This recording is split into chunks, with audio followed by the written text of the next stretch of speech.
માધવસિંહ, નરોડા, અમદાવાદ. પાછલા 10 વર્ષથી food industry સાથે જોડાયેલો છું અને મારું મેન્યુફેક્ચરિંગ છે ફૂડ પેકિંગ ઇન્ડસ્ટ્રીઝ.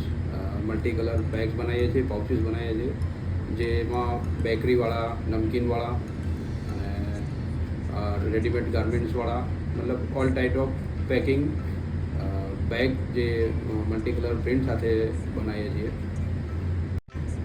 750+ કસ્ટમર છે. હજુ વધે એવી ઉમ્મીદ રાખીએ છીએ. ઓલ ઓવર ઇન્ડિયાનો મારો સપ્લાય છે. થોડું ઘણું આઉટ ઓફ કન્ટ્રી બી જાય છે. ઉમ્મીદ છે કે વેપાર હજુ પણ વધતો જાય.